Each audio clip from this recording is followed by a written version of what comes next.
100 वर्ष जब हिंदुस्तान आजादी के मनाएगा, आज की युवा पीढ़ी वो परचम स्वतंत्र भारत में लहराएगा। अमृत काल की ये अमृत जेनरेशन किस बुलंद नींव पर 100 वर्ष आजादी के मनाएगा, आज उसी बुलंद नींव के कुछ उदाहरण आपके सम्मुख प्रस्तुत करना चाहती हूं। भारत विश्व में 3rd लार्जेस्ट इकोसिस्टम रखता है स्टार्टअप का। 650 से ज्यादा जिलों में 80,000 से ज्यादा स्टार्टअप्स,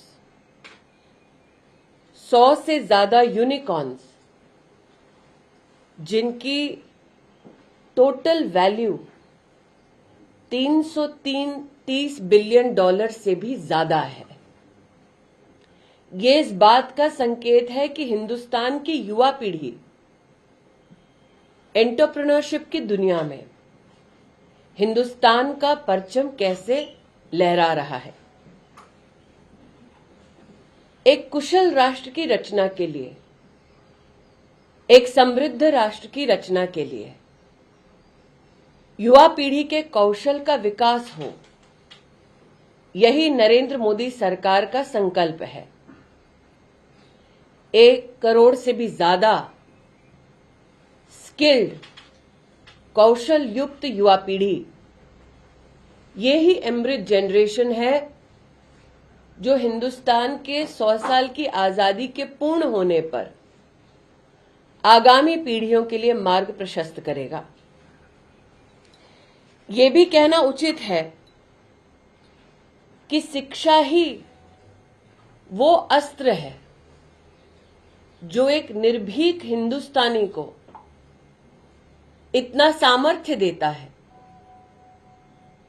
कि वो न सिर्फ अपने और अपनों का बल्कि समाज कल्याण में भी अपनी ओर से सहयोग दे सके, भविष्य को उज्जवल कर सके।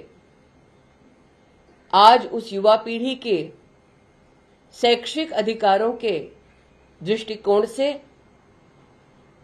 भारत सरकार द्वारा संचालित नई शिक्षा नीति अपने आप में इस बात का प्रमाण है कि विविध भारतीय भाषाओं में हमारे देश का गौरव हमारी नौजवान पीढ़ी को, चाहे वो जेंडर इंक्लूजन फंड हो, चाहे वो साइंस और टेक्नोलॉजी हो, चाहे वो मेडिकल एजुकेशन हो, चाहे 7 से ज्यादा IIT IIMs का स्थापना हो, अथवा मेडिकल कॉलेजेस की संख्या का बढ़कर 22 हो जाना हो, ये इस बात का संकेत है कि भारत सरकार, मोदी सरकार अमृत जेनरेशन के शैक्षिक अधिकारों के संरक्षण के लिए, वृद्धि के लिए किस तरह से समर्पित है।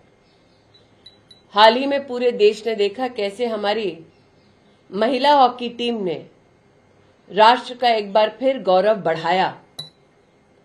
प्रधानमंत्री नरेंद्र भाई मोदी ने देश भर में 1000 से ज्यादा खेलो इंडिया सेंटर्स की स्थापना के माध्यम से स्पोर्ट्स के इस कौशल को आगे बढ़ाने में अभूतपूर्व योगदान दिया है।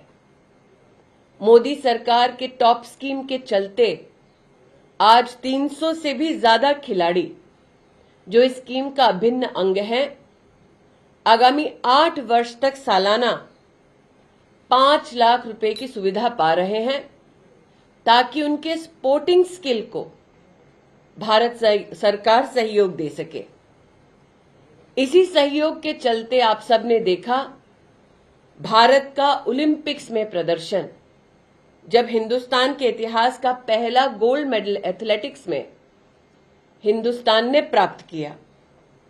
मात्र यही नहीं बल्कि पैरा ओलंपिक्स में 19 मेडल्स इस बात का संकेत है कि हमारे दिव्यांग नौजवान भी अपने हुनर को प्रस्तुत करके राष्ट्र का सम्मान बढ़ा सकते हैं।